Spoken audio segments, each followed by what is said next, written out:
بسم اللہ الرحمن الرحیم۔ تو آج کا ہمارا یہ سبق ذوی الارحام سے متعلق ہوگا۔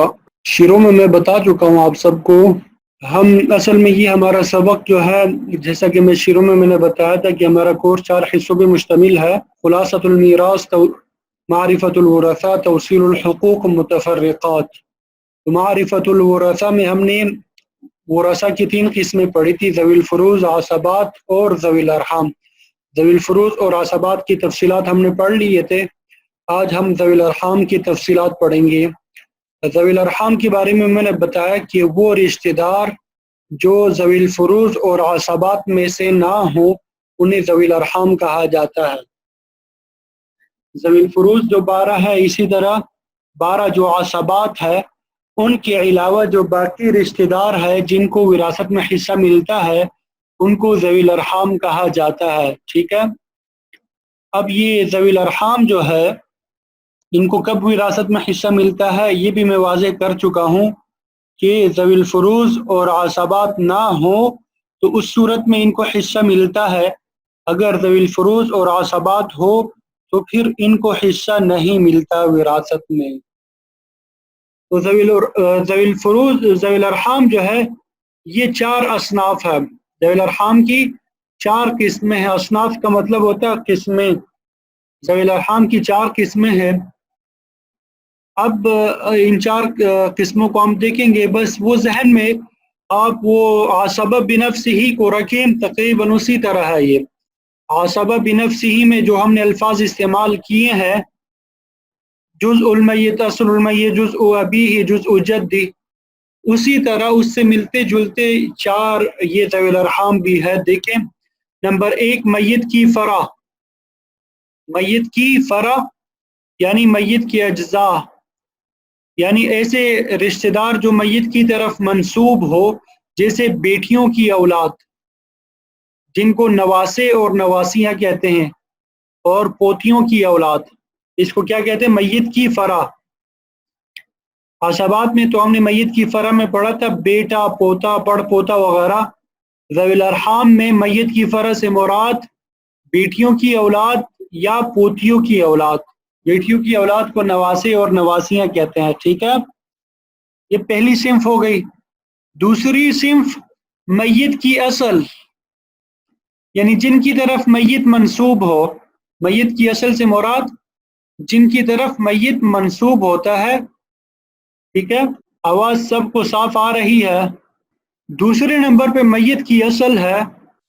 میت کی اصل سے مراد کیا ہے؟ جن کی طرف میت منسوب ہو، جیسے اجداد فاسد، یعنی نانا کا باپ۔ ہم نے پڑھا تھا جد فاسد۔ جد صحیح کے احوال ہم نے ذوی الفروض میں پڑھے۔ جد فاسد کے بارے میں بتایا تھا کہ اس کے احوال ذوی الارحام میں پڑھے جائیں گے۔ اسی طرح جدات فاسدہ یعنی نانا کی ماں، نانا کی نانی، یہ سب جدات فاسدہ میں داخل ہے۔ ٹھیک ہے، میت کی اصل جس طرح ہم نے عصبہ بنفسہ میں پڑھا تھا، اصل المیت، وہاں پہ باپ دادا تھے، لیکن یہاں پہ میت کی اصل سے مراد جد فاسد اور جد فاسدہ ہے۔ میت کی اصل سے مراد جد فاسد اور جدات فاسدہ ہے۔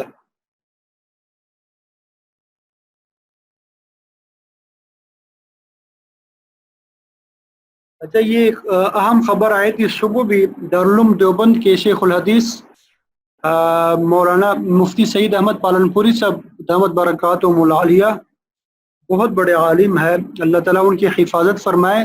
بیمار ہے، اللہ تعالیٰ ان کو شفاء کاملہ عاجلہ مستمرہ نصیب فرمائے۔ وہ ابھی میسیج آیا کہ ڈاکٹر ان کو جواب دے چکے ہیں، تو ان کے لیے خصوصی دعا فرمائے کہ اللہ تعالیٰ ان کو شفاء کاملہ عاجلہ مستمرہ نصیب فرمائے۔ بہت بڑے عالم ہے، بہت زیادہ کتابیں بھی لکھی ہے، تو اب بھی دعا کیجیے گا، اور سبق کے بعد بھی خصوصی ان کے لیے دعا کریں گے کہ اللہ تعالیٰ ان کو جلد از جلد شفاء کاملہ عاجلہ مستمرہ نصیب فرمائے۔ تو دوسرے نمبر پہ ذوی الارحام میں سے میت کی اصل، جن کی طرف میت منسوب ہوتا ہے۔ ٹھیک ہے، جیسے اجداد فاسد اور جدات فاسدہ۔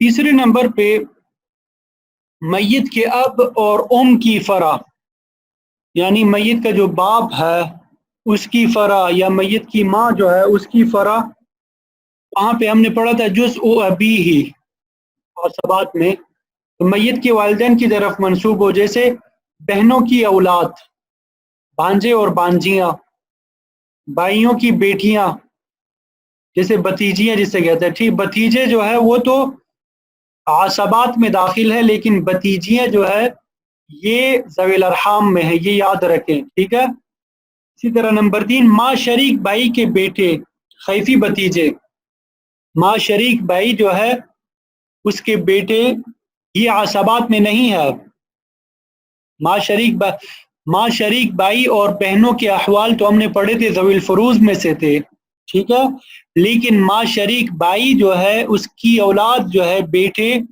وہ ذوی الارحام میں سے ہے، ماں شریک بھائی کے اولاد چاہے بیٹی ہو یا بیٹا ہو، اس کو بتیجے اور بتیجیا سے تعبیر کریں گے تو یہ کیا ہے، ذوی الارحام میں سے ہے۔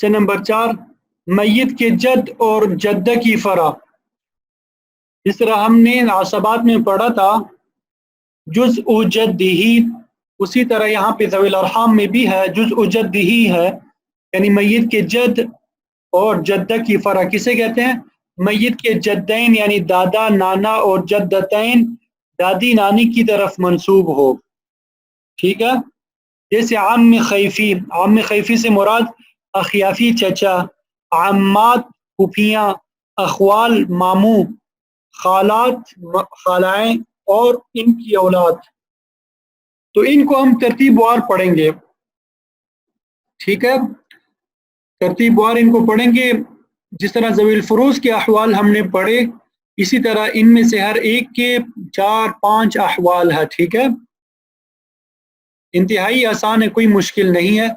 اب اسی کو عربی میں تعبیر کیا، فَأَمَّا ذَوِي الْأَرْحَامِ فَهُوَ عَلَى 4 أَصْنَافٍ، بہرحال ذوی الارحام جو ہے 4 قسموں پر مشتمل ہے، 4 اصناف ہے۔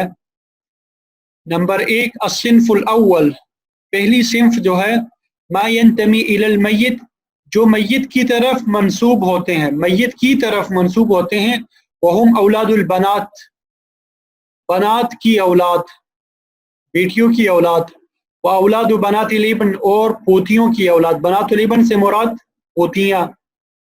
الصنف الثانی ما ينتمي الیہم المیت، دوسری قسم یہ میت جن کی طرف منسوب ہوتا ہے، ینتمی کا مطلب ہوتا ہے منسوب ہونا، ٹھیک ہے، وہم الاجداد الساقطون، اور وہ اجداد ہے جو گر چکے ہیں، یعنی جن کو ذوی الفروض میں کوئی حصہ نہیں ملا، اجداد فاسد جسے کہتے ہیں، جد فاسد، والجدات الساقطات، اسی طرح جدات فاسدات، ٹھیک ہے، جن کو ذوی الفروض میں سے حصہ نہیں ملا۔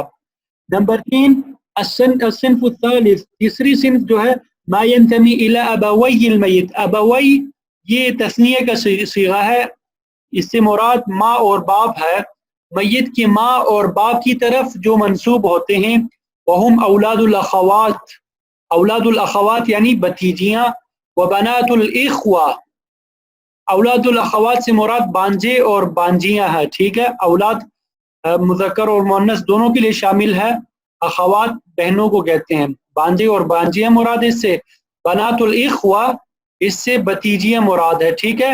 اب بتیجیاں جو ہے یہ تینوں ہے، حقیقی بتیجیاں، علاتی بتیجیاں اور خیفی بتیجیاں، یہ تینوں کیا ہے، ذوی الارحام میں سے ہے، ٹھیک ہے، اور حقیقی بھائی، حقیقی بتیجا اور علاتی بتیجا عصبات میں سے ہے، ٹھیک ہے، لیکن خیفی بتیجا جو ہے وہ بھی ذوی الارحام میں سے ہے، اس وجہ سے اس کو الگ سے تعبیر کیا، وبنو الاخوہ لام، خیفی بتیجے جو ہے یہ ذوی الارحام میں سے، یہ باریکی یاد رکھیں کہ بنات الاخوہ بیٹیاں جو ہے بھائیوں کے، وہ سب کو ایک ساتھ ذکر کر دیا، بنات الاخوہ میں حقیقی بھائی، علاتی بھائی، ماں شریک بھائی کی بیٹیاں سب کے داخل ہے، ٹھیک ہے. تو الگ سے پھر بنو الاخوہ لأم کیوں ذکر کیا؟ تو یہ بتانے کے لیے کہ بنو الاخوہ لأم جو ہے یہ عصبات میں سے نہیں ہے، یہ ذوی الارحام میں سے ہے، اور حقیقی اور علاتی بتیجے جو ہے وہ عصبات میں سے ہے، ٹھیک ہے. یہ ایک باریکی ہے، اس کی طرف توجہ رہے. نمبر 4 الصنف الرابع، چوتھی قسم جو ہے ما ينتمي الى جدی المیت، جو میت کی جدین سے مراد کیا ہے؟ دادا اور دادی، ٹھیک ہے. جدہ اور جد دونوں کی طرف منسوب ہو، دادا اور نانا کی طرف، او جدتیہ یا دادی اور نانی کی طرف، وہم العمات پھوپھیاں ہے، والاعمام لأم اور خیفی چچا ہے، والاخوال یعنی ماموں ہے، والخالات اور خالائیں ہیں، ٹھیک ہے. اب ہر ایک کی جو پہلی قسم ہے ہمارے پاس ذوی الارحام صنف اول جو ہے، صنف اول میں کون کون افراد ہے؟ اولاد البنات و اولاد بنات الابن، یعنی میت کی بیٹیوں کی اولاد، نواسے اور نواسیاں، اور میت کی پوتیوں کی اولاد، ٹھیک ہے. اب یہ اس کے احوال ہم ترتیب وار پڑھیں گے. نمبر 1، اگر صنف اول کا ایک ہی رشتہ دار ہو تو وہ سارا مال لے لے گا. صنف اول میں سے ایک ہی رشتہ دار آ جائے، ٹھیک ہے، نواسا آ جائے، نواسی آ جائے، پوتی کا بیٹا آ جائے، پوتی کی بیٹی آ جائے، ایک ہے تو وہ سارا مال کیا کرے گا؟ لے لے گا. دیکھیں یہاں پہ یہ میت ہے، اب اس کو پڑھنا کیسے ہے؟ یہاں پہ چند باتیں سمجھ لیں، یہ میں ذرا اچھا یہ دیکھیں، یہ میت کی بیٹی ہے، ٹھیک ہے، اور یہ کیا ہے؟ میت کا نواسا ہے. اس کو پڑھیں گے کیسے؟ ابن البنت، ایک ہے بنت الابن، پوتی کو کہتے ہیں، اور ابن البنت ایک، اس کا کیا مطلب ہوتا ہے؟ نواسا. اب یہ بنت جو ہے یہ یاد رکھیں، یہ اوپر جو ہے اس کو اصول کہتے ہیں. اس کو کیا کہیں گے یہاں پہ بار بار؟ اصول. اور نیچے والی کو ہم کیا کہیں گے؟ فروع یا فرع کہیں گے. فروع کہیں گے یا فرع کہیں گے. اس کی طرف آپ ذرا توجہ دیں، یہ بار بار استعمال ہوگا پھر مشکل پیش نہ آئے. یہ ذوی الارحام جو ہے جن واسطوں کے ذریعے سے میت کی طرف منسوب ہوتا ہے ان کو اصول کہتے ہیں. اب یہ ابن جو ہے یعنی نواسا جو ہے یہ ذوی الارحام ہے، یہ بیٹی کے ذریعے سے کیا ہے؟ میت کی طرف منسوب ہے، تو یہ بیٹی یہ کیا ہے؟ اس کو اصول کہیں گے. بیٹی درمیان میں واسطہ، اس کو کیا کہیں گے؟ اصول کہیں گے. اور اس ذوی الارحام کو کیا کہیں گے؟ فرع کہیں گے. تو یہاں پہ چونکہ ایک آ گیا اس وجہ سے ایک سے مسئلہ بنا دیں گے، جس طرح عصبات میں بناتے تھے، وہ ایک کیا کر دیا؟ اس کو دے دیا، پورا مال اس کو دے دیا. اسی طرح بنت البنت یہ نواسی ہے، ٹھیک ہے، میت کی بیٹی نواسی اس کو کہتے ہیں. تو یہ جو ہے یہ اس کو اصول کہیں گے، اور اس کو کیا کہیں گے؟ فروع کہیں گے. یہ اصول یہ اس کو بطن اول بھی کہتے ہیں. اصول کو کیا کہتے ہیں؟ بطن اول. ان سب کو بطن بھی کہتے ہیں، یہاں پہ بطن اول، ٹھیک ہے. اور یہ دوسرے کو بطن ثانی، دوسرا بطن یہ بھی کہتے ہیں. یہ ذہن میں رکھ کے آگے بار بار استعمال ہوگا تو پریشانی نہ ہو بعد میں. اب یہاں پہ نواسی ہے تو ایک سے مسئلہ بنا دیا، وہ ایک جو ہے نواسی کو دے دیا. تو پہلا قاعدہ صنف اول کا کیا ہوگا؟ اگر صنف اول کے ایک ہی رشتہ دار ہے تو وہ سارا مال لے لے گا، ٹھیک ہے. دوسرا قاعدہ سمجھ لیں، اگر ایک سے زیادہ ہو، صنف اول کے رشتہ دار کیا ہوں؟ ایک سے زیادہ ہوں، تو سب سے پہلے ترجیح اسے حاصل ہوگی جو میت کے قریب ہوگا، یعنی الاقرب فالاقرب کا اصول لاگو ہوگا. اگر صنف اول کے رشتہ دار ایک سے زیادہ ہوں تو جو میت کے قریب ہوگا اس کو وراثت میں حصہ دیا جائے گا، جو دور ہوگا وہ محروم رہے گا. اب یہاں پہ دیکھیں ابن البنت ہمارے پاس کیا ہے؟ نواسا ہے. اور دوسرا کیا ہے؟ بنت بنت الابن. بنت